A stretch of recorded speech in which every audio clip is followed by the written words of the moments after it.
Humans have been making beads out of various materials for almost 40,000 years, and nearly every culture since then has carried on the practice. Today, we're going to talk about the history of trade beads and the art of beadwork here in North America, and how that influenced the history of Philmont, as well as the scouting program in general, on this edition of Artifact of the Week.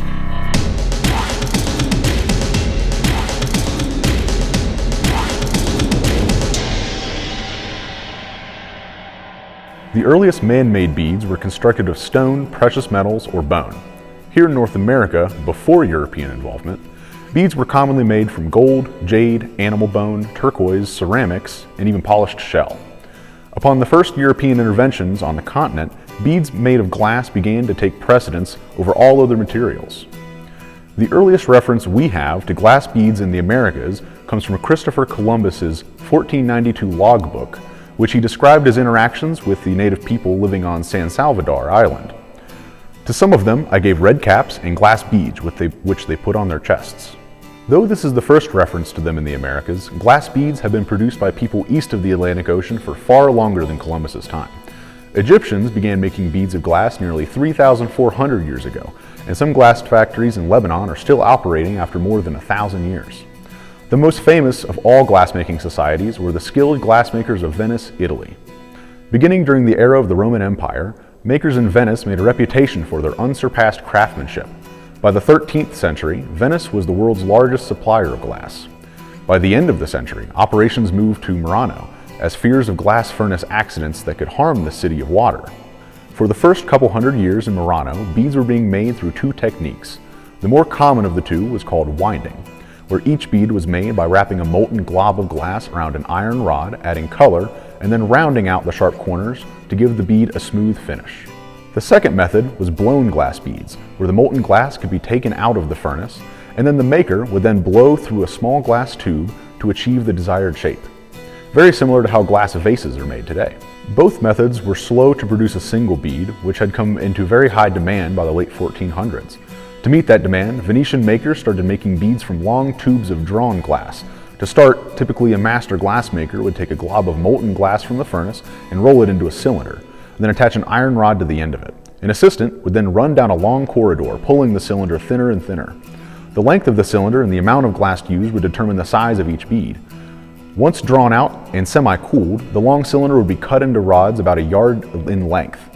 These rods could then be cut into many beads of whatever size the maker wanted, with greater ease than cutting one very long cylinder of glass. Once cut, the beads were dumped into a metal drum with sand, water, and carbon. The drum would then be turned as heat was applied to sand down the rough edges of all of the beads at the same time. Lastly, the smoothed beads were separated and shaken in a sack with fermented bran to give them a final polish.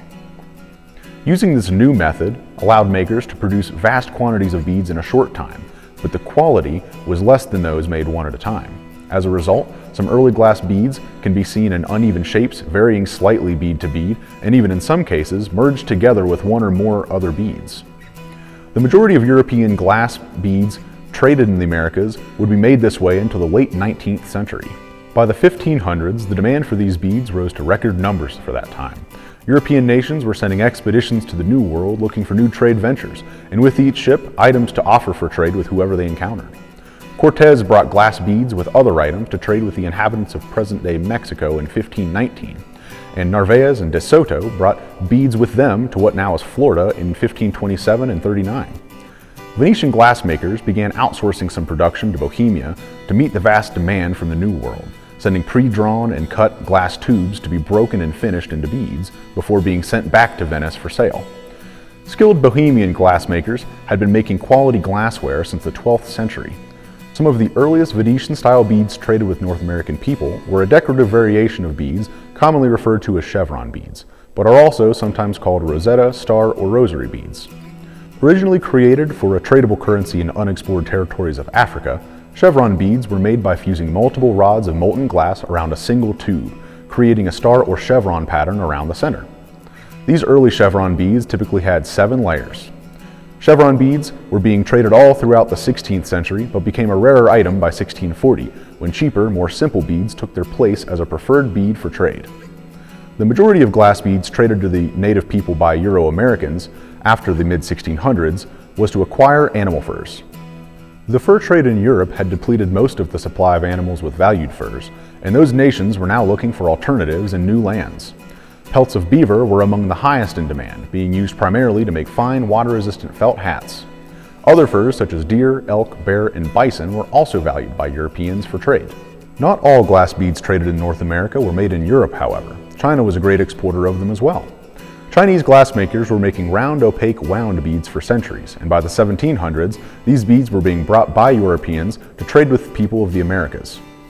In the North American trade market, these were called Padre beads, Spanish for father, but in Asia, they were referred to as Peking beads. Selling them mainly to Spanish and Russian traders, the craving for these fashionable beads spread quickly across the American Northwest and Southwest after being introduced during the North American fur trade. Similar Padre-style beads were also being made by Venetian and Dutch glassmakers to attempt to meet the demand worldwide. Padre beads came in three size ranges. The largest, called dogons, measured 5/8 to 3/4 inches in diameter. The mid-size, referred to as crow beads, were around 3/8 of an inch each, and the smallest, pony beads, sometimes called pound beads, were usually 2 to 3/16 of an inch. At first, beads traded to the indigenous people were intended solely for necklaces, and were usually offered for trade by European traders already strung up on 1 fathom or 2 yards of linen cord to make it easier for transport and smoother transactions. Almost like a makeshift currency, different beads could be traded for different values depending on their demand and quality. These values often fluctuated with differences in region, tribe, and selection of beads available. Lewis and Clark brought an abundance of beads on their 1803 expedition, but that stock was mostly beads valued by the woodland tribes of the northeast United States, like pony-sized red and yellow beads and the fine wampa beads made of the quahog clamshell. Upon reaching the Columbia River Valley, the local people there deemed these beads worthless.